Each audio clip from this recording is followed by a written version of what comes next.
ರಾಹುಲ್ ಗಾಂಧಿಯವರು ಮೈಸೂರಿಗೆ ಬರ್ತಾರೆ. ಮೈಸೂರಿಗೆ ಬಂದಾಗ ರಾಜ್ಯ ರಾಜಕಾರಣದ ಬಗ್ಗೆ ಚರ್ಚೆ ಮಾಡ್ತಾರೆ. ಬಹಳಷ್ಟು ವಿಚಾರಗಳ ಬಗ್ಗೆ ಚರ್ಚೆ ಆಗುತ್ತೆ.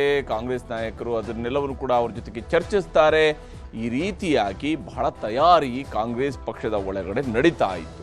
ಆದರೆ ಕಾಂಗ್ರೆಸ್ ನಾಯಕರುಗಳು ಮುಖ್ಯಮಂತ್ರಿ ಉಪಮುಖ್ಯಮಂತ್ರಿಗಳು ಏನೇನೆಲ್ಲ ಲೆಕ್ಕಾಚಾರ ಹಾಕ್ಕೊಂಡು ಯಾವ್ಯಾವ ವಿಷಯಗಳನ್ನೆಲ್ಲ ಪ್ರಸ್ತಾಪ ಮಾಡಬೇಕು ಅಂತೇಳಿ ಪ್ರಿಪೇರ್ ಆಗಿದ್ರು ಅದ್ಯಾವುದು ಕೂಡ ಈಡೇರಲೇ ಇಲ್ಲ.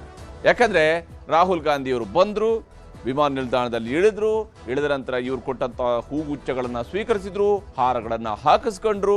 ನಂತರ ಯಥಾ ಪ್ರಕಾರ ತಮ್ಮ ಪ್ರವಾಸಕ್ಕೆ ಹೋದರು ತಮಿಳುನಾಡಿನ ಕಡೆಗೆ. ಹೀಗಾಗಿ ಅಲ್ಲಿ ಸಿಕ್ಕಿದ್ದು ಕೇವಲ ಒಂದು 5 ನಿಮಿಷ ಮಾತ್ರ. ಅಲ್ಲಿ ಏನು ಚರ್ಚೆ ಆಗೋಕ್ಕೆ ಸಾಧ್ಯ, ಏನು ಚರ್ಚೆ ಆಯಿತು, ಈ ಎಲ್ಲ ವಿಚಾರಗಳನ್ನು ಕೂಡ ನೋಡ್ತಾ ಹೋಗೋಣ. ಸ್ವಾಗತಕ್ಕಷ್ಟೇ ಮೀಸಲಾದಂತಹ CM DCM ರಾಹುಲ್ ಭೇಟಿ. CM DCM ಇಬ್ಬರು ಕೂಡ ಹೋದರು, ಮೈಸೂರುವರೆಗೆ ಹೋಗಿ ತಮ್ಮ ನೆಚ್ಚಿನ ನಾಯಕನನ್ನು ಬರಮಾಡಿಕೊಂಡ್ರು. ಆದರೆ ರಾಜಕಾರಣದ ಯಾವುದೇ ಮಾತಿಲ್ಲ, ಕಥೆ ಇಲ್ಲ, ಎಲ್ಲವೂ ಕೂಡ ಸಸ್ಪೆನ್ಸ್ ಆಗಿಯೇ ಉಳಿದಿದೆ. ಸಂಜೆ ಮತ್ತೊಮ್ಮೆ ಮುಖಾಮುಖಿ ಆಗುವಂತಹ ನಿರೀಕ್ಷೆ ಇದೆ. ಆ ವಿಚಾರಕ್ಕೆ ಸಂಬಂಧಪಟ್ಟಂತೆ ಸಹಜವಾಗಿಯೇ ಕುತೂಹಲ ಇದ್ದೇನೆ. ಸಂಜೆ ಬಂದಾಗಲಾದರೂ, ಯಾಕಂದರೆ ಅವರು ಏರ್ಪೋರ್ಟ್ಗೆ ಬಂದು ದೆಹಲಿಗೆ ಹೋಗೋದಕ್ಕಿಂತ ಮುಂಚಿತವಾಗಿ ಮುಖ್ಯಮಂತ್ರಿ ಸಿದ್ದರಾಮಯ್ಯನವ್ರ ಜೊತೆಗೆ ಉಪಮುಖ್ಯಮಂತ್ರಿ DK ಶಿವಕುಮಾರ್ ಅವ್ರ ಜೊತೆಗೆ ಏನಾದರೂ ಚರ್ಚೆ ನಡೆಸ್ತಾರಾ, ಯಾವುದಾದ್ರೂ ಮಾತುಕತೆ ನಡೆಸ್ತಾರಾ, ಈ ಪ್ರಶ್ನೆ, ಈ ಕುತೂಹಲ ಇದ್ದೇ ಇದೆ. ಮುಖ್ಯಮಂತ್ರಿ ಸಿದ್ದರಾಮಯ್ಯನವರು, ಉಪಮುಖ್ಯಮಂತ್ರಿ DK ಶಿವಕುಮಾರ್ ಅವರು ಇಬ್ಬರು ಕೂಡ ರಾಹುಲ್ ಗಾಂಧಿಯವರು ಮೈಸೂರಿಗೆ ಬಂದಿಳಿದಾಗ ಅವ್ರನ್ನ ಸ್ವಾಗತಿಸೋದಕ್ಕೆ ಕಾದು ಕುಳಿತಿದ್ರು, ಹಾರಗಳನ್ನು ಹಾಕಿದ್ರು, ಸನ್ಮಾನ ಮಾಡಿದ್ರು, ಹಾಗೆಯೇ ಹೂಗುಚ್ಛ ಕೊಟ್ಟರು. ಇವೆಲ್ಲವೂ ಕೂಡ ಆಯಿತು. ನೋಡಿ, ಅಲ್ಲಿ ಹೂಗುಚ್ಛ ಕೊಡ್ತಾ ಇರುವಂಥದ್ದು, ಹಾರ ತುರಾಯಿಗಳನ್ನು ಹಾಕ್ತಾ ಇರುವಂಥದ್ದು, ಜಸ್ಟ್ ಕೈ ಕುಲುಕ್ತಾ ಒಮ್ಮೆ ಮಾತಾಡೋದಕ್ಕೆ ಮಾತ್ರ ಅವಕಾಶ ಸಿಗುತ್ತೆ ಹೊರತು ಬೇರೆನೇನು ಮಾತಾಡೋದಕ್ಕೆ ಅವಕಾಶ ಸಿಗಲಿಲ್ಲ. ಯಾರ ಜೊತೆಗೂ ಯಾವುದೇ ರೀತಿಯ ಚರ್ಚೆಗಳು ಆಗಲಿಲ್ಲ. ಹೀಗಾಗಿ ರಾಹುಲ್ ಗಾಂಧಿಯವರು ಇವರು ಕೊಟ್ಟಿದ್ದನ್ನು ತಗೊಂಡ್ರು, ಪಕ್ಕದಲ್ಲಿರುವಂತಹ ಅವರ ಸೆಕ್ಯೂರಿಟಿಯವರ ಕೈಗೆ ಅದನ್ನು ಹಸ್ತಾಂತರಿಸಿದ್ರು. ಅದು ಬಿಟ್ಟರೆ ಬೇರೆನೇನು ನಡೀಲಿಲ್ಲ. ಇದು ಮೈಸೂರಿನಲ್ಲಿ ನಡೆದಂಥ 5 ನಿಮಿಷಗಳ ಮೀಟಿಂಗ್. ಈ 5 ನಿಮಿಷಗಳ ಮೀಟಿಂಗ್ ಬಹಳ ಕುತೂಹಲವನ್ನು ಮೂಡಿಸಿತ್ತು. ನಿನ್ನೆಯಿಂದಲೂ ಕೂಡ ಭಾಳ ಚರ್ಚೆಯಲ್ಲಿತ್ತು. ರಾಜ್ಯ ಕಾಂಗ್ರೆಸ್ ನಾಯಕರುಗಳು ತಯಾರಿ ಮಾಡ್ಕೊಂಡಿದ್ರು, ರಾಹುಲ್ ಗಾಂಧಿ ಅವರು ಮೈಸೂರಿಗೆ ಬರ್ತಾರೆ, ಅವ್ರ ಜೊತೆಗೆ ಮಾತಾಡ್ಬೋದು ಅಂತೇಳಿ. ಆದರೆ ಮೈಸೂರಿನ ಏರ್ಪೋರ್ಟ್ನಲ್ಲಿ ಇಳಿದು ತಮಿಳುನಾಡಿನ ಗುಡಲೂರಿಗೆ ರಾಹುಲ್ ಗಾಂಧಿಯವರು ತೆರಳಿದ್ದಾರೆ. ಮೈಸೂರಿನ ಏರ್ಪೋರ್ಟ್ನಲ್ಲಿ ಇಳಿದ್ರು, ತಮಿಳುನಾಡಿನ ಗುಡಲೂರು ಕಡೆಗೆ ಹೊರಟರು. ಏರ್ಪೋರ್ಟ್ನಲ್ಲಿ ರಾಹುಲ್ ಗಾಂಧಿಯವರನ್ನು CM DCM ಮತ್ತು ಸಂಪುಟ ಸಚಿವರು ಸ್ವಾಗತಿಸಿದ್ದಾರೆ. ಅವರು ಮೈಸೂರು ವಿಮಾನ ನಿಲ್ದಾಣಕ್ಕೆ ಬಂದು ಇಳಿತಾ ಇದ್ದಂತೆಯೇ ಅವರನ್ನು ಮುಖ್ಯಮಂತ್ರಿಯವರು, ಉಪಮುಖ್ಯಮಂತ್ರಿಯವರು, ಸಚಿವ ಸಂಪುಟದ ಸದಸ್ಯರುಗಳು ಇವರೆಲ್ಲರೂ ಕೂಡ ಸೇರಿ ರಾಹುಲ್ ಗಾಂಧಿಯವರನ್ನು ಬರಮಾಡಿಕೊಂಡಿದ್ದಾರೆ, ಸ್ವಾಗತಿಸಿದ್ದಾರೆ. ಹೂಗುಚ್ಛ, ಸ್ವಾಗತಕ್ಕಷ್ಟೇ ಮೀಸಲಾದ CM DCM ಹಾಗೂ ರಾಹುಲ್ ಗಾಂಧಿಯವರ ಭೇಟಿ. ಇವರು ಬಂದು ಅವರ ಆರೋಗ್ಯ ವಿಚಾರಿಸೋದಕ್ಕೆ, ಹವರ್ ಯು ಸಾರ್ ಅಂತ ಕೇಳೋದಕ್ಕೆ ಅಷ್ಟಕ್ಕೆ ಮಾತ್ರ ಸೀಮಿತ ಆಗಿದೆ. ಅದರ ಹೊರತಾಗಿ ಬೇರೆನೇನು ಚರ್ಚೆಗೆ ಅವಕಾಶ ಸಿಗಲಿಲ್ಲ. ಏರ್ಪೋರ್ಟ್ನಲ್ಲಿ ಇಳಿದ 5 ನಿಮಿಷಕ್ಕೆ ರಾಹುಲ್ ಗಾಂಧಿಯವರು ಅಲ್ಲಿಂದ ತೆರಳಿದ್ದಾರೆ. ಅವರು ತಮಿಳುನಾಡು ಕಡೆಗೆ ಹೊರಟಿದ್ದಾರೆ, ಗುಡಲೂರು ಕಡೆಗೆ ಹೊರಟಿದ್ದಾರೆ, ಅಲ್ಲಿರುವ ಕಾರ್ಯಕ್ರಮಕ್ಕೆ ಭಾಗಿಯಾಗುವುದು. ರಾಜ್ಯ ರಾಜಕಾರಣದ ಬಗ್ಗೆ ಯಾವುದೇ ಚರ್ಚೆಗೆ ಆಸ್ಪದವನ್ನು ರಾಹುಲ್ ಗಾಂಧಿಯವರು ಇವತ್ತು ಮಧ್ಯಾಹ್ನದ ನಂತರ ಮೈಸೂರಿನಲ್ಲಿ ಬಂದಿಳಿದಾಗ ಅವಕಾಶವನ್ನು ಕೊಡಲಿಲ್ಲ. ಸಂಜೆ ಮತ್ತೆ ದೆಹಲಿಗೆ ಹೋಗೋದಕ್ಕೆ ಮೈಸೂರಿಗೆ ಬರಲಿದ್ದಾರೆ ರಾಹುಲ್ ಗಾಂಧಿ. ಗುಡಲೂರಿನಿಂದ ವಾಪಸ್ ದೆಹಲಿಗೆ ಹೋಗೋದಕ್ಕಿಂತ ಮುಂಚಿತವಾಗಿ ಮೈಸೂರಿಗೆ ಬರ್ತಾರೆ ರಾಹುಲ್ ಗಾಂಧಿ. ರಾಹುಲ್ ಗಾಂಧಿಯವರು ಬಂದಾಗ ಸಂಜೆ ಮತ್ತೆ ಅವ್ರನ್ನ ಬೀಳ್ಕೊಡೋದಕ್ಕೆ CM ಸಿದ್ದರಾಮಯ್ಯನವರು ಏರ್ಪೋರ್ಟ್ಗೆ ಬರಲಿದ್ದಾರೆ. ಏರ್ಪೋರ್ಟ್ನಲ್ಲಿ ರಾಹುಲ್ ಗಾಂಧಿಯವರ ಜೊತೆಗೆ ಮಾತುಕತೆಯನ್ನು ನಡೆಸಲಿದ್ದಾರೆ, ಚರ್ಚಿಸಲಿದ್ದಾರೆ. ಸಂಜೆ ಸಮಯ ಸಿಕ್ಕರೆ ರಾಜ್ಯ ರಾಜಕಾರಣದ ಬಗ್ಗೆ ಚರ್ಚೆಗಳು ಆಗುವಂತಹ ನಿರೀಕ್ಷೆಯೂ ಕೂಡ ಇದೆ. ಸಂಜೆಯ ಸಂದರ್ಭದಲ್ಲಿ ಅವರೇನಾದರೂ ಸ್ವಲ್ಪ ಫ್ರೀ ಇದ್ದರೆ, ಒಂದು 10 ನಿಮಿಷ ಮಾತಾಡೋಕ್ಕೆ ಸಿಕ್ಕಿದ್ರೆ, ಆಗ ಅವ್ರ ಜೊತೆಗೆ ರಾಜ್ಯ ರಾಜಕಾರಣದ ಬಗ್ಗೆ ಚರ್ಚೆಗಳು ನಡೆಯುವಂತಹ ನಿರೀಕ್ಷೆ ಇದೆ. ಯಾಕಂದರೆ ಮಧ್ಯಾಹ್ನ ನಂತರ ಅವರು ಬಂದು ಇಳಿದಾಗ ಯಾವುದೇ ರೀತಿಯಾದಂತಹ ಸಮಯಾವಕಾಶವನ್ನು ಕೊಡಲಿಲ್ಲ ರಾಜ್ಯ ರಾಜಕಾರಣದ ಬಗೆಗಿನ ಚರ್ಚೆಗೆ. ಹೀಗಾಗಿ ಸಂಜೆ ವಾಪಸ್ ತೆರಳುವಾಗಾದರೂ ಮಾತುಕತೆಯನ್ನು ನಡೆಸ್ತಾರಾ, ಈ ಕುತೂಹಲ ಇದ್ದೇ ಇದೆ. ಇಲ್ಲಿ ಆಹ್ವಾನಕ್ಕಷ್ಟೇ ಸೀಮಿತ ಆಯಿತು, ರಾಜಕೀಯ ಯಾವುದೂ ಇಲ್ಲ. ರಾಹುಲ್ ಗಾಂಧಿ ಜೊತೆ ಚರ್ಚೆ ಮಾಡೋದಕ್ಕೆ ಸಿದ್ಧರಾಗಿ CM ಮತ್ತು DCM ಇಬ್ಬರು ಕೂಡ ಬಂದಿದ್ರು. ಬಹಳಷ್ಟು ಅಜೆಂಡಾಗಳು ಕೂಡ ಇದ್ವು. ರಾಜ್ಯ ರಾಜಕಾರಣದ ಬಗ್ಗೆ ಮಾತನಾಡೋದಕ್ಕೆ ಬಹಳಷ್ಟು ಅಜೆಂಡಾಗಳಿದ್ವು. ಅದರಲ್ಲಿ ಸಂಪುಟ ವಿಸ್ತರಣೆ ಇತ್ತು, ಅಧಿಕಾರದ ಹಸ್ತಾಂತರದ ವಿಚಾರಗಳಲ್ಲಿರುವಂತಹ ಚರ್ಚೆಗಳಾಗಿರ್ಬೋದು, ಅಥವಾ ಪಕ್ಷದ ಸಂಘಟನೆಗೆ ಸಂಬಂಧಪಟ್ಟಂತಹ ಚರ್ಚೆಗಳಾಗಿರ್ಬೋದು, ಸ್ಥಳೀಯ ಸಂಸ್ಥೆಗಳ ಚುನಾವಣೆಯ ಸಂಬಂಧಪಟ್ಟಂತಹ ತಯಾರಿಗಳ ಬಗ್ಗೆ ಆಗಿರ್ಬೋದು, ಇವುಗಳ ಬಗ್ಗೆ ಚರ್ಚೆ ನಡೆಸೋದಕ್ಕೆ ರೆಡಿ ಆಗಿದ್ರು. ಆದರೆ ಬೆಂಗಳೂರು ಕಾರ್ಯಕ್ರಮದಿಂದ ಬಹಳ ಅವಸರದಿಂದಲೇ ಮುಖ್ಯಮಂತ್ರಿ ಹಾಗೂ ಉಪಮುಖ್ಯಮಂತ್ರಿ ಇಬ್ಬರು ಕೂಡ ಮೈಸೂರಿಗೆ ಹೋದರು. ಆದರೆ ಬೆಂಗಳೂರು ಕಾರ್ಯಕ್ರಮದಿಂದ ಅವಸರದಿಂದಲೇ ಬಂದಿದ್ರು ಕೂಡ ಚರ್ಚೆಗೆ ಯಾವುದೇ ಅವಕಾಶ ಸಿಗಲಿಲ್ಲ. ರಾಹುಲ್ ಗಾಂಧಿ ತಮಿಳುನಾಡಿಗೆ ಹೋದ ಮೇಲೆ ಏರ್ಪೋರ್ಟ್ ಅನ್ನ DK ಶಿವಕುಮಾರ್ ಅವರು ಬಿಟ್ಟಿದ್ದಾರೆ. ರಾಹುಲ್ ಗಾಂಧಿ ಆ ಕಡೆ ತಮಿಳುನಾಡು ಕಡೆಗೆ ಹೊರಟರು, DK ಶಿವಕುಮಾರ್ ಏರ್ಪೋರ್ಟ್ನಿಂದ ಹೊರಟರು. ರಾಹುಲ್ ಭೇಟಿ ಬಗ್ಗೆ CM ಸಿದ್ದರಾಮಯ್ಯನವರು ಮಾತ್ರ ಮಾಧ್ಯಮದ ಜೊತೆ ಮಾತನಾಡಿದ್ದಾರೆ. ಮಾಧ್ಯಮದ ಜೊತೆ ಮಾತನಾಡಿರುವಂಥದ್ದು ಕೇವಲ ಸಿದ್ದರಾಮಯ್ಯನವರು ಮಾತ್ರ. ನಮ್ಮಲ್ಲಿ ಯಾವುದೇ ಗೊಂದಲಗಳು ಇಲ್ಲ, ಯಾವುದೇ ಚರ್ಚೆ ಆಗಿಲ್ಲ ಅಂತೇಳಿ ಮುಖ್ಯಮಂತ್ರಿ ಸಿದ್ದರಾಮಯ್ಯನವರು ಸ್ಪಷ್ಟಪಡಿಸಿದ್ದಾರೆ. ರಾಹುಲ್ ಗಾಂಧಿ ಅವರ ಜೊತೆಗಿನ ಭೇಟಿಯ ನಂತರ ಅವ್ರನ್ನ ಸ್ವಾಗತಿಸಿದ ನಂತರ ಮಾತನಾಡಿರುವಂತಹ ಸಿದ್ದರಾಮಯ್ಯನವರು ಯಾವ ಶಾಸಕರು ಕೂಡ ಮಾತಾಡ್ತಿಲ್ಲ, ಹೈಕಮಾಂಡ್ ತೀರ್ಮಾನಕ್ಕೆ ಎಲ್ಲರೂ ಕೂಡ ಬದ್ಧ ಅನ್ನುವಂತಹ ಸಂದೇಶವನ್ನ ಕೊಟ್ಟಿದ್ದಾರೆ. ಯಾವ ಶಾಸಕರು ಏನು ಮಾತಾಡ್ತಿಲ್ಲ ಅಂತೇಳಿ ಸಿದ್ದರಾಮಯ್ಯನವರು ಹೇಳ್ತಾರೆ. ಅಥವಾ ಸಿದ್ದರಾಮಯ್ಯನವರು ಏನನ್ನು ಕೇಳಿಸ್ಕೊಳ್ತಾ ಇಲ್ವಾ? ಯಾಕಂದ್ರೆ ಬಹಳಷ್ಟು ಶಾಸಕರು ಬಹಳ ರೀತಿಯಲ್ಲಿ ಮಾತನಾಡಿರೋದನ್ನ ನಾವಂತೂ ಕೇಳಿಸ್ಕೊಂಡಿದ್ವಿ. CM ಅವರು ಹೇಳ್ತಿದ್ದಾರೆ ಯಾರು ಮಾತಾಡ್ತಿಲ್ಲ ಅಂತೇಳಿ. ಸಂಪುಟ ಪುನರ್ರಚನೆ ಕುರಿತಾದ ಚರ್ಚೆಗೆ ದೆಹಲಿಗೆ ಹೋಗೋದಿಲ್ಲ ಅನ್ನುವಂತಹ ಸ್ಪಷ್ಟನೆ ಮುಖ್ಯಮಂತ್ರಿ ಅವರ ಕೈಯಿಂದ ಸಿಕ್ಕಿದೆ. ಸಿದ್ದರಾಮಯ್ಯನವರು ಬಹುತೇಕ 13 ಅಥವಾ 16ನೇ ತಾರೀಕಿನಂದು ದೆಹಲಿಗೆ ಹೋಗ್ತಾರೆ, ಸಂಪುಟ ಪುನರ್ರಚನೆ ಬಗ್ಗೆ ಚರ್ಚೆ ನಡೆಸ್ಕೊಂಡು ಬರ್ತಾರೆ ಅನ್ನುವಂತಹ ಚರ್ಚೆ ಸಿದ್ದರಾಮಯ್ಯನವರ ಆಪ್ತ ವಲಯದಿಂದಲೇ ಕೇಳಿ ಬರ್ತಾ ಇತ್ತು. ಆದರೆ CM ಸಿದ್ದರಾಮಯ್ಯನವರೇ ಇವತ್ತು ಸ್ಪಷ್ಟಪಡಿಸಿದ್ದಾರೆ, ನಾನು ದೆಹಲಿಗೆ ಹೋಗೋದಿಲ್ಲ, ಅವ್ರನ್ನ ಭೇಟಿಯಾಗೋದಕ್ಕೆ ಇಲ್ಲ ಅಂತೇಳಿ ಹೇಳಿದ್ದಾರೆ. ಹಾಗಾದ್ರೆ ಮುಖ್ಯಮಂತ್ರಿ ಸಿದ್ದರಾಮಯ್ಯನವರು ಇವತ್ತು ರಾಹುಲ್ ಗಾಂಧಿ ಅವ್ರನ್ನ ಸ್ವಾಗತಿಸಿದ ನಂತರ ಏನೆಲ್ಲ ಹೇಳಿದ್ದಾರೆ ಅನ್ನೋದು ನಿಮ್ಗೆ ತೋರಿಸ್ತಾರೆ. ಏನು ಸ್ಪೆಕ್ಯುಲೇಷನ್? ನೀವೇ ಸ್ಪೆಕ್ಯುಲೇಷನ್ ಎಲ್ಲ ಮಾಡೋರು. ಸ್ಪೆಕ್ಯುಲೇಷನ್ ಇಲ್ಲ, ಸ್ಪೆಕ್ಯುಲೇಷನ್ ಮಾಡ್ತಾ ಇರೋರು ನೀವು. ಈ ಪ್ರಶ್ನೆ ಕೇಳೋದು ಇದೆಯಲ್ಲ, ಇಸೆಲ್ಫ್ ಇಸ್ ಎ ಬೇಸ್ಲೆಸ್ ಕ್ವಶನ್. ನಾನು ಮಾತಾಡಬೇಕು, DK ಶಿವಕುಮಾರ್ ಮಾತಾಡಬೇಕು, ನಮಗೆ ತಾನೇ ಗೊತ್ತಾಗೋದು. ನಾವು ಮಾತಾಡಿದೀವ? ನೀವೇ ಕೇಳಿದ್ರೆ MLA ಗಳು ಪಾಪ ಅವ್ರಿಗೆ ಗೊತ್ತಿರಲ್ಲ. ಹೈಕಮಾಂಡ್ ಅವ್ರು ಹೇಳಿದಾರ, ಅವ್ರಿಗೆ ಹೈಕಮಾಂಡ್ ಅವ್ರು ಹೇಳಿದಾರೇನ್ರಿ? ಹೇಳಿಲ್ಲ.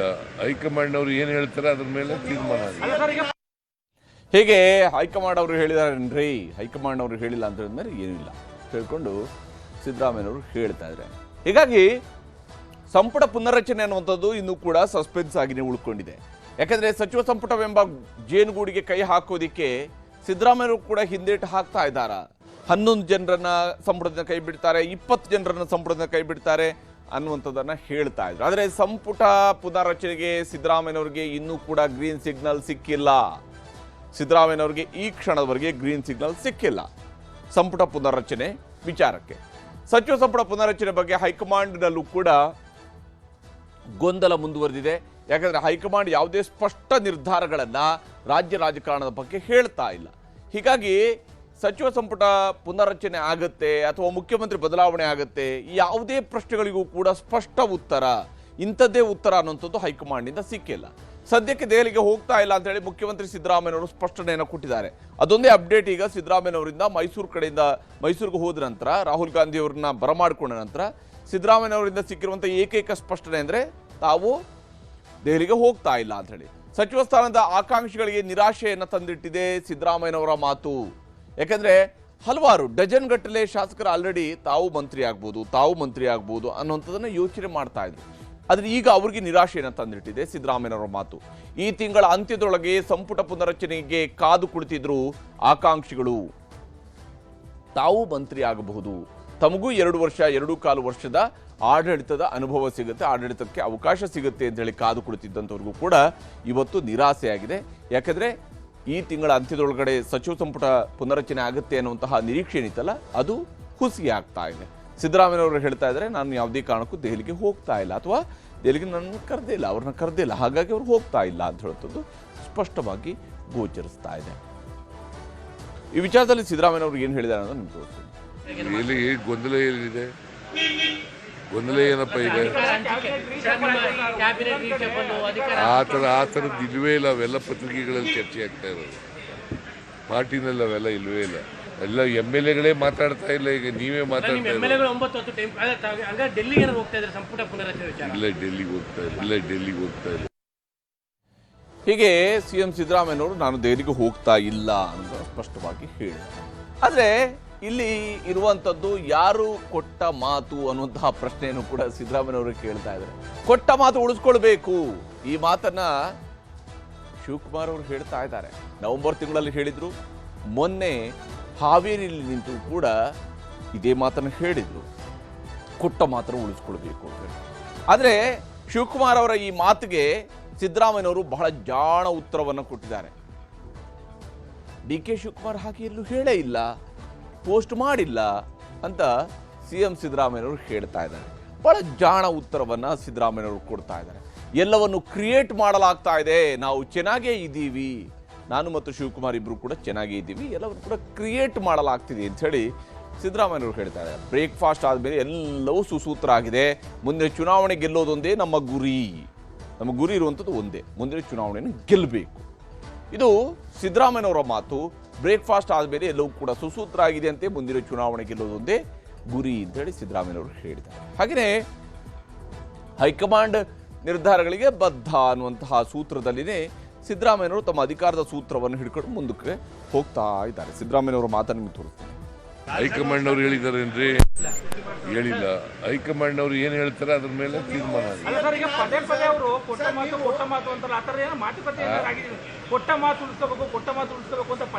ಯಾರು ಹೇಳೋರು ನೋಡಪ್ಪ, ಅವರು ಹೇಳಿಲ್ಲ, ನೀವೆಲ್ಲ ಕ್ರಿಯೇಟ್ ಮಾಡಿರೋದು, ಇಲ್ಲ ಟ್ವೀಟ್ ಮಾಡಿರೋದು.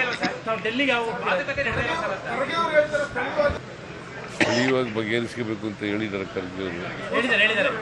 ನಾವು ಅವರು ಮಾತಾಡಿದ್ದೀವಲ್ಲ, ಅವ್ರ ಮನೆಗೆ ಬ್ರೇಕ್ಫಾಸ್ಟ್ಗೆ ಹೋಗಿದ್ದೆ, ನಮ್ಮ ಮನೆಗೆ ಅವ್ರು ಬ್ರೇಕ್ಫಾಸ್ಟ್ ಬಂದಿದ್ರು, ಮಾತಾಡಿದ್ದೀವಲ್ಲ. ಇಬ್ರು ಮಾತಾಡಿರೋದು ಏನಪ್ಪ ಅಂತಂದ್ರೆ ಹೈಕಮಾಂಡ್ ಅವ್ರು ಏನು ಹೇಳ್ತಾರೆ ಅದ್ರ ಪ್ರಕಾರ ನಡ್ಕೋಬೇಕು ಅಂತ ಹೇಳಿದ್ರು. ಹೀಗೆ ಸಿದ್ದರಾಮಯ್ಯನವರು ಒಂದಿಷ್ಟು ಸ್ಪಷ್ಟನೆಗಳ ಮೇಲೆ ಸ್ಪಷ್ಟನೆಯನ್ನು ಕೊಟ್ಟಿದ್ದಾರೆ. ಮತ್ತೊಂದು ಕಡೆಯಲ್ಲಿ KN ರಾಜಣ್ಣ ಅವರು ಕೂಡ ಮಾತನಾಡಿದ್ದಾರೆ. ಗೊಂದಲಗಳು ಬಗೆಹರಿಬೇಕಾಗಿದೆ ಅನ್ನುವಂಥ ಅಭಿಪ್ರಾಯವನ್ನು ಅವರು ಕೂಡ ವ್ಯಕ್ತಪಡಿಸಿದ್ದಾರೆ. ಸಿಗಬೇಕು, ಇಲ್ಲಾಂದ್ರೆ ನೋಡಿ ಗೊಂದಲ ಪರಿಹಾರ. ಈಗ ಶಿವಕುಮಾರ್ ಹೇಳ್ತಾರೆ ಮಾತು ಕೊಟ್ಟಿದ್ರು ಅಂತಾರೆ, ಅವ್ರು ಏನೋ ಆ ಥರ ಚರ್ಚೆ ಆಗಿಲ್ಲ ಅಂತ ಮುಖ್ಯಮಂತ್ರಿಗಳು ಹೇಳ್ತಾರೆ. ಬಟ್ ಯಾರು ಏನೇ ಮುಖ್ಯಮಂತ್ರಿಗಳು ಏನು ಹೇಳ್ತಾರೆ, ಆ ಥರದ್ದು ಯಾವುದೂ ಚರ್ಚೆಗಳು ಇಲ್ಲ ಅಂತ ಹೇಳಿದ್ರು ಕೂಡ ಕಡೆಗೆ ಏನು ಹೇಳ್ತಾರೆ, ಹೈಕಮಾಂಡ್ ಏನು ತೀರ್ಮಾನ ಮಾಡ್ತಾರೋ ಆ ತೀರ್ಮಾನಕ್ಕೆ ಬದ್ಧ ಅಂತಾರೆ. ಅದು ನೋಡಿ ಶಿವಕುಮಾರ್ ಅವರು ಕೂಡ ಹೌದಪ್ಪ, ಅಂತಿಮವಾಗಿ ಹೈಕಮಾಂಡ್, ಈಗೆಲ್ಲ ಹೈಕಮಾಂಡ್ ಇರೋದ್ರಿಂದ ಹೈಕಮಾಂಡ್ ಅವ್ರು ಏನಾರ ಒಂದು ಅವರು ಅಂತಿಮವಾದಂತ ಒಂದು ಗೊಂದಲ ನಿವಾರಣೋಪ ಮಾಡಬೇಕು. ಇಲ್ಲಾಂದ್ರೆ ಅಡ್ಮಿನಿಸ್ಟ್ರೇಷನ್ ಸಫರ್ ಆಗ್ತದೆ. ಮತ್ತೆ ನಮ್ಮಲ್ಲೂ ಕೂಡ ಗೊಂದಲಗಳು ಇರ್ತದೆ. ಏನಪ್ಪಾ ನಾಳೆ ಅವ್ರ ಮುಖ್ಯಮಂತ್ರಿ ಆದ್ರೆ ನಮ್ದೇನು, ಇವ್ರ ಮುಖ್ಯಮಂತ್ರಿ ಇದ್ರೆ ಏನು, ಹಿಂಗೆ ಹೋಗೋರು ಬರೋರು ಎಲ್ಲಗಳು ಚರ್ಚೆಗಳಾಗ್ತವೆ. ಎಲ್ಲ ನಮ್ಮಂಗೇನೆ ಯಾರು ಇರೋದಿಲ್ಲ, ಗೊತ್ತಾಯ್ತಾ.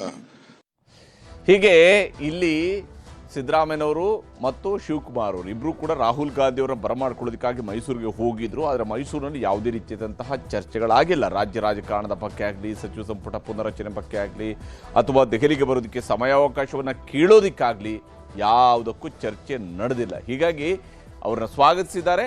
ಅವರು ತಮಿಳುನಾಡಿಗೆ ಹೋಗಿದ್ದಾರೆ. ಸಂಜೆ ಮತ್ತೆ ಅವರು ಏರ್ಪೋರ್ಟ್ಗೆ ಬರ್ತಾರೆ. ಅವ್ರನ್ನ ಬೀಳ್ಕೊಡುವಂತಹ ಸಾಧ್ಯತೆ ಇದೆ.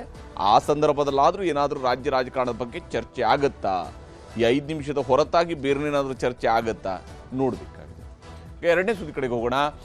VBG ರಾಮ್ಜಿ ವಿರುದ್ಧ ಕಾಂಗ್ರೆಸ್ ಸಮರ, ಕ್ಷೇತ್ರಗಳಲ್ಲೂ ಹೋರಾಟ, ಪಾದಯಾತ್ರೆ, ಜನಾಂದೋಲನಕ್ಕೆ ಕರ್ನಾಟಕದಿಂದಲೇ ನಾಂದಿ. ಇದುವೇ ಚದುರಂಗದ ಎರಡನೇ ಸ್ಟೋರಿ. ಮನ್ರೇಗಾ ಮಹಾಯುದ್ಧ.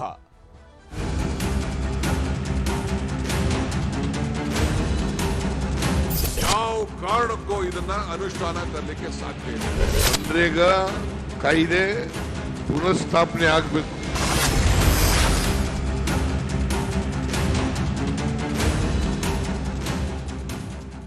ಕಾಂಗ್ರೆಸ್ ನಾಯಕರು ಇವತ್ತು ಬೆಂಗಳೂರಲ್ಲಿ ಒಂದು ಸಭೆಯನ್ನು ಮಾಡಿದ್ದಾರೆ.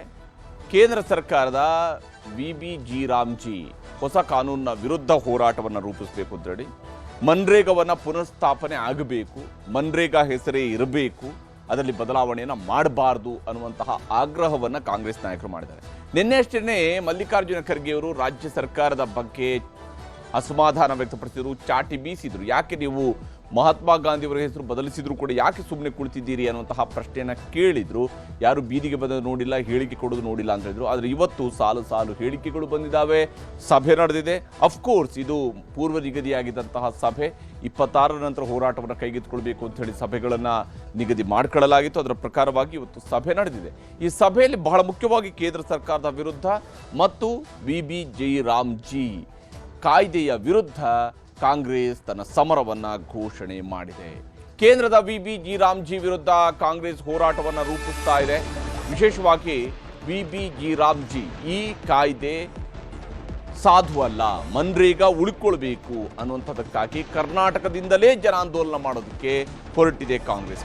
ಹಳ್ಳಿಗಳಲ್ಲೂ ಕೂಡ ಹೋರಾಟಕ್ಕೆ ಕಾಂಗ್ರೆಸ್ ಕರೆಯನ್ನು ನೀಡಿದೆ. ರಾಜ್ಯದ ಹಳ್ಳಿಗಳಲ್ಲೂ ಕೂಡ ಹೋರಾಟ ನಡಿಬೇಕು ಅನ್ನುವಂಥದ್ದು ಕಾಂಗ್ರೆಸ್ ಮಾಡ್ತಾ ಇರುವಂತಹ ಆಗ್ರಹ. ಅದರ ಪ್ರಕಾರವಾಗಿಯೇ ಹೋರಾಟಕ್ಕೆ ಕರೆಯನ್ನು ಕೊಡಲಾಗಿದೆ. ಹಾಗಾದರೆ ಏನಿದು ಮನ್ರೇಗಾ ಮಹಾಯುದ್ಧ? ಯಾವ ಕಾರಣಕ್ಕಾಗಿ ಕಾಂಗ್ರೆಸ್ ಇಂಥದ್ದೊಂದು ಹೋರಾಟವನ್ನು ರೂಪಿಸೋದಕ್ಕೆ ಹೊರಟಿದೆ ಅನ್ನೋದನ್ನು ನಾವು ಗಮನಿಸಬೇಕು. ಬೆಂಗಳೂರಿನ ಅರಮನೆ ಮೈದಾನದಲ್ಲಿ ಇವತ್ತು ಕಾಂಗ್ರೆಸ್ನವರು ಒಂದು ಸಭೆಯನ್ನು ನಡೆಸಿದ್ದಾರೆ. ಬೆಂಗಳೂರು ಅರಮನೆ ಮೈದಾನದಲ್ಲಿ ಕಾಂಗ್ರೆಸ್ ಪ್ರತಿಭಟನಾ ಸಿದ್ಧತಾ ಸಭೆಯನ್ನು ನಡೆಸಲಾಗಿದೆ. ಅದರಲ್ಲಿ ಮುಖ್ಯಮಂತ್ರಿಯವರು, ಉಪಮುಖ್ಯಮಂತ್ರಿಯವರು, ಕಾಂಗ್ರೆಸ್ನ ವರ್ಕಿಂಗ್ ಪ್ರೆಸಿಡೆಂಟ್ಗಳು, ಹಾಗೆಯೇ ಮಂತ್ರಿಗಳು, ಶಾಸಕರುಗಳು ಇವರೆಲ್ಲರೂ ಕೂಡ ಭಾಗಿಯಾಗಿದ್ರು.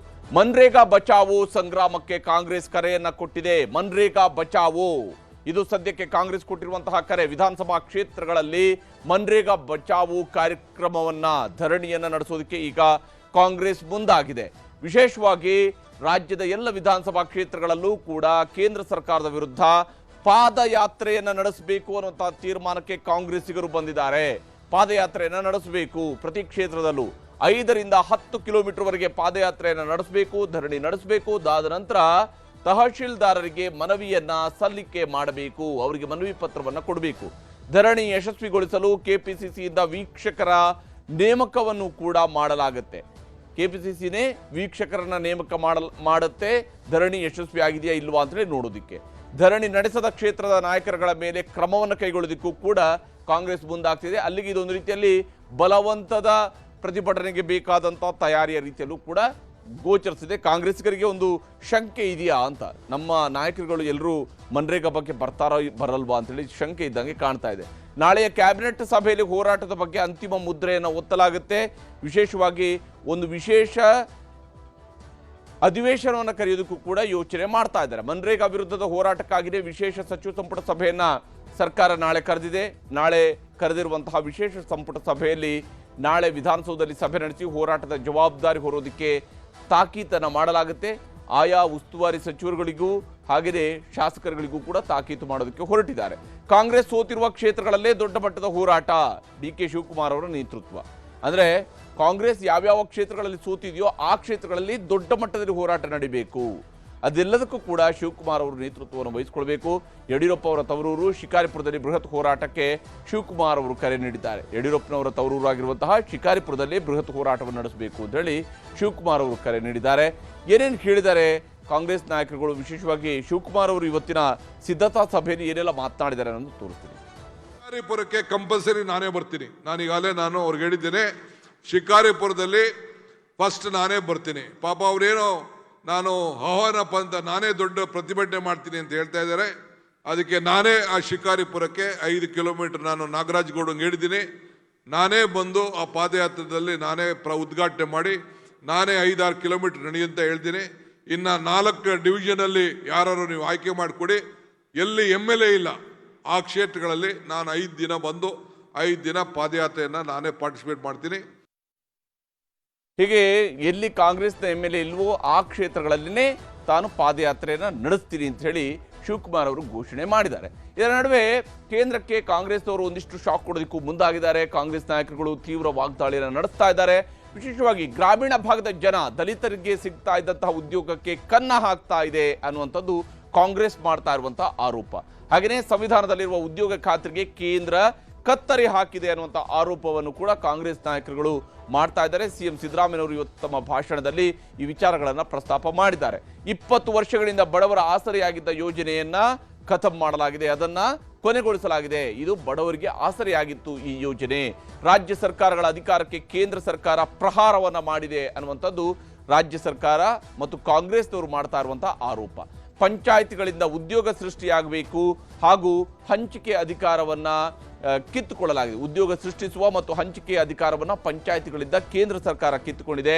ಕೇಂದ್ರ ಸರ್ಕಾರ ಕೊಡೋ ಕೆಲಸ ಮಾಡಬೇಕಂತ ಅನಿವಾರ್ಯತೆ ಈಗ ಸೃಷ್ಟಿಯಾಗಿದೆ ಅಂತ ಹೇಳಿ. ಕೇಂದ್ರ ಸರ್ಕಾರ ನಿಗದಿಪಡಿಸಿರುವಂತಹ ಕೆಲಸವನ್ನ ನಾವು ಹಳ್ಳಿಗಳಲ್ಲಿ ಮಾಡಿಸ್ಬೇಕಂತ ಅನಿವಾರ್ಯತೆ ಸೃಷ್ಟಿಯಾಗುತ್ತೆ. ಬಡವರ ಅಗತ್ಯಗಳಿಗೆ ಸೂಕ್ತ ಸಮಯದಲ್ಲಿ ಕೆಲಸ ಸಿಗುವಂಥದ್ದು ಅನುಮಾನ ಅನ್ನುವಂಥದ್ದು ಸಿಎಂ ಸಿದ್ದರಾಮಯ್ಯನವರು ಮಾಡಿರುವಂತಹ ಆರೋಪ. ಕಾರ್ಮಿಕರಿಗೆ ಕನಿಷ್ಠ ವೇತನಕ್ಕೂ ಕೂಡ ಕೇಂದ್ರ ಸರ್ಕಾರ ಕತ್ತರಿ ಹಾಕಿದೆ ಅನ್ನುವ ಆರೋಪವನ್ನ ಮಾಡಿದ್ದಾರೆ. ಮನ್ರೇಗಾ ಕಾಯ್ದೆ ಮತ್ತೆ ಬರೋವರೆಗೂ ಕೂಡ ಹೋರಾಟವನ್ನ ನಡೆಸ್ತೀವಿ ಅನ್ನುವಂತಹ ಘೋಷಣೆಯನ್ನ ಮಾಡಿದ್ದಾರೆ. ಮತ್ತೆ ಮನ್ರೇಗಾ ಕಾಯ್ದೆ ಬರಬೇಕು. ಪಂಚಾಯಿತಿ ಕೆಲಸ ದೆಹಲಿಯಲ್ಲಿ ತೀರ್ಮಾನ ಮಾಡೋದು ಸಾಧ್ಯವೇ? ಯಾಕಂದ್ರೆ ಪಂಚಾಯಿತಿಯ ಕೆಲಸವನ್ನ ಪಂಚಾಯಿತಿಯಲ್ಲೇ ಮಾಡಬೇಕೇ ಹೊರತು ದೆಹಲಿಯಲ್ಲಿ ಯಾಕೆ ತೀರ್ಮಾನ ಮಾಡಬೇಕು ಅಂತ ಹೇಳಿ ಕಾಂಗ್ರೆಸ್ನವರು ಪ್ರಶ್ನಿಸ್ತಾ ಇದ್ದಾರೆ. ಮೋದಿ ಸರ್ಕಾರದ ಮೈತ್ರಿ ನಾಯಕ ಚಂದ್ರಬಾಬು ನಾಯ್ಡು ಕೂಡ ಈ ಹೊಸ ಕಾಯ್ದೆಗೆ ವಿರೋಧವನ್ನು ವ್ಯಕ್ತಪಡಿಸಿದ್ದಾರೆ. ಹೀಗಾಗಿ ಮನ್ರೇಗಾ ಮತ್ತೆ ಜಾರಿ ಆಗಲೇಬೇಕು ಅನ್ನುವಂಥ ಆಗ್ರಹವನ್ನ ಕಾಂಗ್ರೆಸ್ ನಾಯಕರುಗಳು ಮಾಡ್ತಾ ಇದ್ದಾರೆ. ಸಿಎಂ ಸಿದ್ದರಾಮಯ್ಯನವರು ಕೂಡ ಈ ವಿಚಾರದಲ್ಲಿ ತೀವ್ರವಾಗಿ ವಾಗ್ದಾಳಿಯನ್ನ ನಡೆಸಿದ್ದಾರೆ. ಮುಖ್ಯಮಂತ್ರಿಯವರ ಭಾಷಣ ಹೇಗಿತ್ತು ಅನ್ನೋದನ್ನು ತೋರಿಸಿ. ಬೇಡಿಕೆ ಮೇಲೆ ಕೆಲಸ ಕೊಡ್ತಾ ಇತ್ತು. ಈಗ ಅವ್ರು ಮಾಡಿರ್ತಕ್ಕಂಥ VBG ಜಿ ರಾಮ್ ಜಿ ಕಾಯ್ದೆ ಪ್ರಕಾರ ಕೇಂದ್ರ ಸರ್ಕಾರ ನಿಗದಿ ಮಾಡ್ತದೆ. ನೋಟಿಫಿಕೇಶನ್ ಮೂಲಕ ಇಂಥ ಊರಿನಲ್ಲಿ ಕೆಲಸ ಕೊಡ್ತೀವಿ ಅಂತ ಹೇಳ್ತದೆ. ಅಲ್ಲಿ ಕೆಲಸ ಮಾಡಬೇಕು. ನೀವೆಲ್ಲರೂ ಕೂಡ ಜನರಿಗೆ ತಿಳಿಸ್ತಕ್ಕಂಥ ಕೆಲಸವನ್ನು ಮಾಡಬೇಕು. ಜನರಿಗೆ ತಿಳಿಸ್ತಕ್ಕಂಥ ಕೆಲಸವನ್ನು ಮಾಡಬೇಕು. ಇದು ಜನಾಂದೋಲನವಾಗಿ ಪರಿವರ್ತನೆ ಆಗಬೇಕು.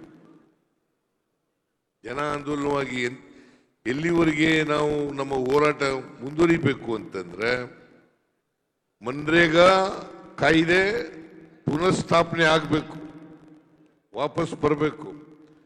ಮತ್ತೆ VBG ರಾಮ್ಜಿ ಕಾಯ್ದೆ ರದ್ದಾಗಬೇಕು. ಅಲ್ಲಿವರೆಗೂ ನಮ್ಮ ಹೋರಾಟವನ್ನ ಮುಂದುವರಿಸತಕ್ಕಂಥ ಕೆಲಸವನ್ನ ಮಾಡಬೇಕು. ಇದು ಕಾಂಗ್ರೆಸ್ಗೆ ಸಿಕ್ಕಿರುವಂತ ಒಂದು ವರ. ನಾನು ಆಗಾಗ ಒಂದು ಮಾತು ಹೇಳ್ತೀನಲ್ಲ, ದೇವರು ಶಾಪನೂ ಕೊಡುದಿಲ್ಲ, ಇದನ್ನು ವರನೂ ಕೊಡುದಿಲ್ಲ, ಅವಕಾಶ ಮಾತ್ರ ಕೊಡ್ತೇನೆ ಅಂತ.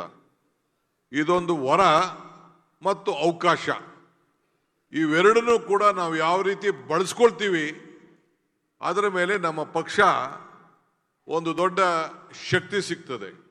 ಪಂಚಾಯತಿಗಳು ತೀರ್ಮಾನ ಮಾಡೋದಿಲ್ಲ, ಈಗ ದೆಹಲಿಯಿಂದ ತೀರ್ಮಾನ ಮಾಡ್ತಾರಂತೆ ಯಾವ ರೀತಿ ಮಾಡಬೇಕು ಅಂತೇಳಿ. ಸೊ ಇದಕ್ಕೆ ಮುಂದಕ್ಕೆ ಬಿಜೆಪಿ ರಾಜ್ಯದ ಸರ್ಕಾರಗಳಲ್ಲೂ ಕೂಡ ಯಾವ ಕಾರಣಕ್ಕೂ ಇದನ್ನ ಅನುಷ್ಠಾನ ತರಲಿಕ್ಕೆ ಸಾಧ್ಯ ಇಲ್ಲ. ನಾನು ಹೇಳ್ತೀನಿ, ಅವ್ರು ಎಷ್ಟೇ ಪ್ರಯೋಗ ಮಾಡಲಿ, ಈಗಾಗಲೇ ಚಂದ್ರಬಾಬು ನಾಯ್ಡು ಅವರು ಇದು ಸಾಧ್ಯ ಇಲ್ಲ ಅನ್ನೋದು ಕೂಡ ಈಗಾಗಲೇ ಅವರು ಹೇಳಿದ್ದಾರೆ ಅಂತ ಎಲ್ಲೋ ನಾನು ಮಾಧ್ಯಮದಲ್ಲಿ ನಾನು ಇದನ್ನ ಗಮನಿಸಿದ್ದೆ. ನಾನು ಇದೇ ಸಂದರ್ಭದಲ್ಲಿ ಈ VBG ರಾಮ್ಜಿಯನ್ನ ಗೋಡ್ಸೆ ಪ್ರತಿಪಾದಕರಿಗೆ ಹೋಲಿಕೆ ಮಾಡಿದೆ ಕಾಂಗ್ರೆಸ್. ಗಾಂಧಿ ವರ್ಸಸ್ ಗೋಡ್ಸೆ ಅಂತ ಹೇಳಿ ಇದನ್ನ ಪ್ರತಿಪಾದಿಸಿದೆ. ಮಹಾತ್ಮ ಗಾಂಧಿ ವಿರುದ್ಧ ಪದೇ ಪದೇ ಬಿಜೆಪಿಯಿಂದ ದ್ವೇಷ ಅಂತ ಹೇಳಿ ಕಾಂಗ್ರೆಸ್ ಇದನ್ನ ಪ್ರತಿಪಾದಿಸ್ತಾ ಇದೆ. ಸಂಘ ಪರಿವಾರದ ಸಲಹೆ ಸೂಚನೆಯನ್ನ ಪಾಲಿಸಿ ಗಾಂಧೀಜಿ ವಿರುದ್ಧ ಇವರು ಸಮರ ಸಾರ್ತಾ ಇದ್ದಾರೆ ಅನ್ನುವಂಥದ್ದು ಕಾಂಗ್ರೆಸ್ ಮಾಡ್ತಾ ಇರುವಂತಹ ಆರೋಪ. RSS ಬಿಜೆಪಿಗೆ ಮಹಾತ್ಮ ಗಾಂಧಿ ಹೆಸರೇ ಅಲರ್ಜಿ ಆಗಿದೆ, ಈ ಕಾರಣಕ್ಕಾಗಿ ಇವರು ಈ ರೀತಿಯಾಗಿ ಮಾಡ್ತಾ ಇದ್ದಾರೆ ಅಂತ ಹೇಳಿ ಗಾಂಧೀಜಿ ಪ್ರತಿಮೆಯ ಮುಂದೆ ಪ್ರತಿಭಟನೆ ಮಾಡೋ ಹಕ್ಕನ್ನ ಈಗ ಬಿಜೆಪಿಯವರು ಕಳ್ಕೊಂಡಿದ್ದಾರೆ ಅಂತ ಹೇಳಿ ಕಾಂಗ್ರೆಸ್ ನಾಯಕರುಗಳು ಆರೋಪವನ್ನ ಮಾಡಿದ್ದಾರೆ, ಟೀಕೆಯನ್ನ ಮಾಡಿದ್ದಾರೆ. ಬಿಜೆಪಿಯವರು ಹಿಂದೆಯೂ ಕೂಡ ಗಾಂಧೀಜಿಯನ್ನ ಕೊಂದ್ರು, ಪದೇ ಪದೇ ಕೊಲ್ತಾ ಇದ್ದಾರೆ. ಗಾಂಧೀಜಿಗೆ ಪದೇ ಪದೇ ಕೊಲ್ಲೋ ಕೆಲಸವನ್ನ ಮಾಡ್ತಾ ಇದ್ದಾರೆ. ಬಿಜೆಪಿಯವರು ಗಾಂಧೀಜಿ ಪರ ನಿಲ್ಲೋದಿಲ್ಲ, ಗೋಡ್ಸೆ ಪರ ನಿಲ್ತಾರೆ ಅಂತ ಹೇಳಿ ಕಾಂಗ್ರೆಸ್ ನಾಯಕರುಗಳು ಇವತ್ತು ಆರೋಪವನ್ನ ಮಾಡಿದ್ದಾರೆ. ಸಿಎಂ ಸಿದ್ದರಾಮಯ್ಯನವರು ಹಾಗೆಯೇ ಉಪಮುಖ್ಯಮಂತ್ರಿಗಳು ಮತ್ತೆ RDPR ಸಚಿವರಾಗಿರುವಂತಹ ಪ್ರಿಯಾಂಕ್ ಖರ್ಗೆ ಅವರು ಏನೇನು ಮಾತನಾಡಿದ್ದಾರೆ ಅನ್ನೋದು ನಿಮ್ಗೆ ತೋರಿಸ್ತೀನಿ. ಆಜೀವಿಕ್ ಮಿಷನ್ ಗ್ರಾಮೀಣ ಅಂದ್ರೆ ಅದು ಶ್ರೀರಾಮ ಅಲ್ಲ. ಆ ಥರ ಈ ಕಾಯ್ದೆ ಈ ಹೆಸರು Viksit Bharat Rozgar, guarantee for Rozgar Ajeevika mission Gramin ಅಂತ ಇದರ ಅರ್ಥ. ರಾಮ್ ಅಲ್ಲ, ದಶರಥ ರಾಮನೂ ಅಲ್ಲ, ಸೀತಾರಾಮನೂ ಅಲ್ಲ, ಕೌಶಲ್ಯ ರಾಮನೂ ಅಲ್ಲ, ಯಾವ ರಾಮನೂ ಅಲ್ಲ. ಅದು ನಾಥೂರಾಮ್ ಗೋಡ್ಸೆ, ಈಗಾಗಲೇ ಹೇಳಿದ್ದಾರೆ, ನಾಥೂರಾಮ್ ಗೋಡ್ಸೆ ಅದನ್ನು ಮಾಡಿರ್ತಕ್ಕಂಥದ್ದು. ಸೊ ಅದರಿಂದ ಇವರು ಮಹಾತ್ಮ ಗಾಂಧಿಯನ್ನ ಕೊಂದಾಕ್ತವ್ರು ಯಾರು? ನಾಥೂರಾಮ್ ಗೋಡ್ಸೆ. ಈ ನರೇಂದ್ರ ಮೋದಿ ಅವರ ಸರ್ಕಾರ ಮತ್ತೊಮ್ಮೆ ಮಹಾತ್ಮ ಗಾಂಧಿಯ ಜನ ಕೊಂದಾಕಿದ್ದಾರೆ. ಹಿಂದೆ ಬಿಜೆಪಿಯವರು ಗಾಂಧೀಜಿಯವರ ಹೆಸರಿಟ್ಟು ಗಾಂಧೀಜಿಯವರನ್ನ ಕೊಂದ್ರು. ಈಗ ಅವರ ಹೆಸರನ್ನ ಕೊಂದಿದ್ದಾರೆ. ನಾನು ಯಾವ್ದೋ ಟಿವಿಲಿ ಹೇಳ್ದೆ, ಇನ್ನೇನಪ್ಪ ನಮ್ ಜೋಬಲ್ಲಿ ನೋಟ್ ಮಾಡಿಕೊಂಡಿದೀವಿ, ಆ ನೋಟಲ್ಲಿರೋ ಗಾಂಧಿ ಫೋಟೋನು ತೆಗೆದಾಕ್ಬಿಟ್ರಪ್ಪ ಅಂತ ಅಂದ್ಬಿಟ್ಟು ತೋರಿಸ್ದೆ. ಈಗ ನೋಟಲ್ಲಿ ಗಾಂಧಿ ಇದ್ದಾರೆ, ಈ ಗಾಂಧಿನೂ ತೆಗೆದಾಕ್ಬಿಡಿ ಅಂತೇಳಿ ಹೇಳ್ದೆ ನಾನು. ಅದು ಬಹಳ ದೊಡ್ಡ ಟ್ರೋಲ್ ನಡೀತು. ಆ ಕಾಲನೂ ಬರ್ಬೋದು ಅಂತ ಅವ್ನು ಯಾರೋ ಒಬ್ಬ ಮಾತಾಡಿದ್ದ. ಇದು ರಾಮನ ಹೆಸರಲ್ಲಿ ಬಿಲ್ ಮಾಡಿಲ್ಲ. ಇದು ಸೀತಾರಾಮು ಅಲ್ಲ, ದಶರಥ್ ರಾಮನೂ ಅಲ್ಲ. ಇದು ನಾಥೂರಾಮ್ ಗೋಡ್ಸೆ. ಗಾಂಧಿ ಅವ್ರನ್ನ ತೆಗೆದುಬಿಟ್ಟು ಇವರು ರಾಮ್ಜಿ ಅಂತ ಹೇಳಿದಾರಲ್ಲ, ನಾಥೂರಾಮ್ ಗೋಡ್ಸೆ ಇದು. ಇವರು ರಾಮ್ ರಾಜ್ಯ ಕಟ್ಟಬೇಕಂತ ಇದಾರಲ್ಲ, ರಾಮ್ ರಾಜ್ಯ ಕಟ್ಟಬೇಕು ಅಂದ್ರೆ ಆ ರಾಮ್ ರಾಜ್ಯದಲ್ಲಿ ಕಾರ್ಮಿಕರಿಗೆ ಜಾಗ ಇಲ್ವಾ? ಆ ರಾಮ್ ರಾಜ್ಯದಲ್ಲಿ ಗ್ರಾಮೀಣ ಮಟ್ಟದಲ್ಲಿ ಅಧಿಕಾರವನ್ನ ಯಾರು ನಡೆಸ್ಬೇಕಂತ ಗೊತ್ತಾಗ್ಬೇಕಲ್ವಾ? ಆ ರಾಮ್ ರಾಜ್ಯದಲ್ಲಿ ಸಂವಿಧಾನ ಇಲ್ವಾ? ಆದ್ರಿಂದ ನಾವು ಆ ನೆರೆಟಿವಿಗೆ ಹೋಗೋದೇ ಬೇಡ. ಇಲ್ಲಿ ಮಹಾತ್ಮ ಗಾಂಧಿಯ ಪರವಾಗಿ ಇಷ್ಟೆಲ್ಲ ಕಾಂಗ್ರೆಸ್ ಅವರು ಮಾತಾಡ್ತಾ ಇರುವಾಗಲೇ ಮಹಾತ್ಮ ಗಾಂಧಿಯವರ ಹೆಸರನ್ನ ತೆಗೆದು ಪರಮೇಶ್ವರ್ ಅವರ ಹೆಸರನ್ನ ಇಡಲಾಗಿದೆ ಅನ್ನುವಂಥ ಆರೋಪ ಬಂತು. ಗಾಂಧೀಜಿ ಜಾಗದಲ್ಲಿ ಪರಮೇಶ್ವರ್ ಅವರು ಬಂದಿದ್ದಾರೆ ಅಂತೇಳಿ ಗಾಂಧೀಜಿ ಹೆಸರು ತೆಗೆದ್ರು ಎಂಬ ಕಾರಣಕ್ಕೆ ಬಿಜೆಪಿ ವಿರುದ್ಧ ಕಾಂಗ್ರೆಸ್ ಅವರು ಸಮರವನ್ನ ಸಾರ್ತಾ ಇದ್ದಾರೆ ವಿಬಿಜಿ ರಾಮ್ಜಿ ಬಿಲ್ನಲ್ಲಿ. ಆದರೆ ಕಾಂಗ್ರೆಸ್ಗೆ ತಿರುಗೇಟು ನೀಡೋದಕ್ಕೆ ಬಿಜೆಪಿಗೆ ಅಸ್ತ್ರವನ್ನ ಕಾಂಗ್ರೆಸ್ ಸಚಿವರೇ ನೀಡಿದ್ದಾರೆ ಅಂತ ಹೇಳಿ ತುಮಕೂರು ಜಿಲ್ಲಾ ಒಳಾಂಗಣ ಕ್ರೀಡಾಂಗಣಕ್ಕೆ ಡಾಕ್ಟರ್ ಜಿ ಪರಮೇಶ್ವರ್ ಅವರ ಹೆಸರನ್ನ ನಿನ್ನೆ ನಾಮಕರಣ ಮಾಡಲಾಗಿದೆ. ಡಾಕ್ಟರ್ ಜಿ ಪರಮೇಶ್ವರ ಒಳಾಂಗಣ ಕ್ರೀಡಾ ಸಂಕೀರ್ಣ ಅಂತೇಳಿ ಅದಕ್ಕೆ ಹೆಸರನ್ನು ಇಡಲಾಗಿದೆ. ಕ್ರೀಡಾ ಕ್ಷೇತ್ರದಲ್ಲಿ ಡಾಕ್ಟರ್ ಜಿ ಪರಮೇಶ್ವರ್ ಸಾಧನೆಗಾಗಿ ಈ ಗೌರವವನ್ನು ಸಲ್ಲಿಕೆ ಮಾಡಿದಾರಂತೆ ಪರಮೇಶ್ವರ್ ಅವರ ಆಪ್ತರು. ಪೂರ್ಣ ಕ್ರೀಡಾಂಗಣಕ್ಕೆ ಗಾಂಧೀಜಿಯವರ ಹೆಸರು, ಒಳಾಂಗಣ ಕ್ರೀಡಾಂಗಣಕ್ಕೆ ಪರಮೇಶ್ವರ್ ಹೆಸರು ಅನ್ನುವಂಥದ್ದು ಇಲ್ಲಿರುವಂತಹ ಒಕ್ಕಣೆ ಅಥವಾ ವ್ಯಾಖ್ಯಾನ. ಒಳಾಂಗಣ ಸ್ಟೇಡಿಯಂಗೂ ಕೂಡ ಗಾಂಧೀಜಿಯವರ ಹೆಸರನ್ನೇ ಇಡಬೇಕು ಅಂತೇಳಿ ಬಿಜೆಪಿಯವರು ಗಾಂಧೀಜಿ ಮೇಲಿನ ಪ್ರೀತಿಯನ್ನು ತೋರಿಸಿದ್ದಾರೆ, ಬಿಜೆಪಿಯವರು ಆಗ್ರಹಿಸಿದ್ದಾರೆ. ಆ ಮೂಲಕ ಪರಮೇಶ್ವರ್ ಅವರು ಗಾಂಧಿಯ ಹೆಸರಿನ ಜಾಗದಲ್ಲಿ ಅವರು ಬಂದು ಕುಳಿತಿದ್ದಾರೆ ಅನ್ನುವಂಥ ಆರೋಪವನ್ನು ಬಿಜೆಪಿಯವರು ಮಾಡಿದ್ದಾರೆ. ಹೋರಾಟಗಳು ನಡೆದಿದ್ದಾವೆ. ಬಿಜೆಪಿಯವರು ಒಂದು ಸುತ್ತಿನ ಹೋರಾಟ ನಡೆಸ್ತಾ ಇದ್ದಂತೆ ದಲಿತ ಪರ ಸಂಘಟನೆಗಳು ಪರಮೇಶ್ವರ್ ಅವರ ಪರವಾಗಿ ಹೋರಾಟವನ್ನು ನಡೆಸಿದ್ದಾರೆ. ನಿನ್ನೆಯಷ್ಟೇ ಕ್ರೀಡಾಂಗಣಕ್ಕೆ ಹೆಸರನ್ನು ಇಡಲಾಯಿತು. ಇವತ್ತು ಆ ವಿಚಾರದಲ್ಲಿ ದೊಡ್ಡ ಪ್ರತಿಭಟನೆಗಳು ನಡೆದಿದ್ದಾವೆ. ನಿನ್ನೆನೇ ಬಿಜೆಪಿಯವರು ಪ್ರತಿಭಟನೆಯನ್ನು ಶುರು ಮಾಡಿದರು. ಇವತ್ತು ಪರಮೇಶ್ವರ್ ಅವರ ಪರವಾಗಿ ದಲಿತ ಪರ ಸಂಘಟನೆಗಳವರು ಕೂಡ ಪ್ರತಿಭಟನೆಯನ್ನು ನಡೆಸಿದ್ದಾರೆ. ಹೀಗೆ ಇಲ್ಲಿ ಮನ್ರೇಗಾದ ಮಹಾಯುದ್ಧ ನಡೀತಾ ಇರುವಾಗಲೇ ಪರಮೇಶ್ವರ್ ಅವರ ಹೆಸರಿನ ಯುದ್ಧವೂ ಕೂಡ ಶುರುವಾಗಿದೆ ತುಮಕೂರಿನಲ್ಲಿ.